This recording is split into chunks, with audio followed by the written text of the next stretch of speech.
News Update Editorial bersama Kanjeng Dodi. Calon Presiden nomor urut 1 Anies Rashid Baswedan semakin gencar menemui masyarakat di berbagai daerah untuk menjaring dukungan sekaligus menampung aspirasi. Pada hari ke-7 masa kampanye Senin 4 Desember 2023, Anies mengunjungi Kabupaten Karawang. Ia memulai kampanye dengan belusukan ke Pasar Rengas Dengklok, kemudian melakukan napak tilas kemerdekaan dengan berkunjung ke Rumah Sejarah Rengas Dengklok di Jalan Perintis Kemerdekaan nomor 33 Karawang. Acara berlanjut dengan silaturahmi dan diskusi bersama ulama dan santri di pesantren model Nursalam, dan sore harinya Anies bersilaturahmi dengan tokoh masyarakat dan tokoh agama di Hotel Resinda. Berikut laporan selengkapnya. Kita menginginkan Indonesia yang lebih adil. Mengapa kita berbicara tentang keadilan? Indonesia sudah merdeka sejak tahun 45 dan alhamdulillah kita merasakan pembangunan yang berjalan dengan baik.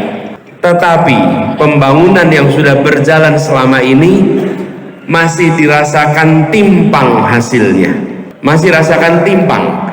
Ada yang mendapatkan lebih banyak dan ada yang belum mendapatkan apa-apa. Betul? Ada sebagian yang menikmati luar biasa dan ada sebagian yang hanya menonton, tidak menikmati apa-apa. Ketimpangan ini nyata. Lalu ada yang mendapatkan akses pada kekuatan hukum dan ada yang selalu lemah, selalu tersingkirkan. Ketimpangan, ketidaksetaraan, itulah potret Indonesia hari ini. Bila ini tidak dikoreksi, bukan saja kita menyimpang dari tujuan awal kemerdekaan, tapi akan beresiko keretakan dan perpecahan. Keretakan perpecahan. Kenapa? Kita ingin Indonesia bersatu, tapi tidak ada persatuan dalam ketimpangan, Bapak Ibu. Di kampung aja kalau timpang sulit bersatu, betul tidak? Ketimpangan dan persatuan itu tidak bisa digabung. Yang bisa digabung itu apa? Keadilan, kesetaraan dengan persatuan. Kalau ada ketimpangan, sulit ada persatuan. Yang disebut sebagai bersatu, bersama, aman, damai, itu bukan kalau tidak ada konflik. Mau beri contoh, damai, tidak ada konflik, tapi tidak adil. Ada, ini, karena yang jaga banyak, semuanya pegang senjata, semua orang anteng diem. Apakah di situ ada konflik? Tidak. Apakah itu damai yang sesungguhnya? Tidak. Ini karena takut ada yang pegang senjata. Karena pegang senjata, diam semua. Tapi begitu yang tidak ada senjata pergi, yang ada di sini akan kacau, chaos. Itu namanya kedamaian semu, bukan kedamaian yang sesungguhnya. Bukan kedamaian yang sesungguhnya. Kedamaian semu. Ingat zaman Orde Baru? Karena ada yang membawa kekuatan senjata, semua diam. Tapi kalau ditanya, apakah adil? Belum. Begitu yang pegang senjata tidak ada, terjadilah berbagai macam urusan. Nah, kita ingin Indonesia yang adil, Indonesia yang setara, Indonesia yang membuat semua punya kesempatan yang sama untuk mendapatkan manfaat dari Republik ini.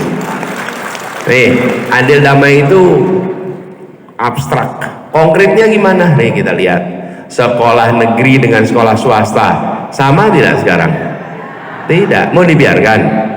Mau diteruskan? Tidak. Kita ingin anak-anak kita yang berada di sekolah swasta dapat kesempatan pendidikan yang tidak kalah dengan mereka yang masuk sekolah negeri.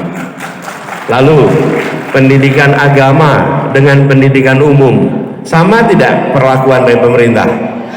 Tidak. Mau diteruskan? Perlunya apa? Perubahan. Kita menginginkan agar perlakuan negara pada sekolah umum dan sekolah agama diberikan kesetaraan, kesempatan, fasilitasnya, dukungannya, sehingga semua akan merasakan kesetaraan untuk maju berkembang.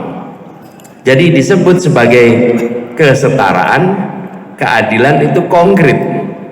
Nih ibu-ibu semua di sini nih. Tadi pagi saya ke pasar baru di Kerawang sini.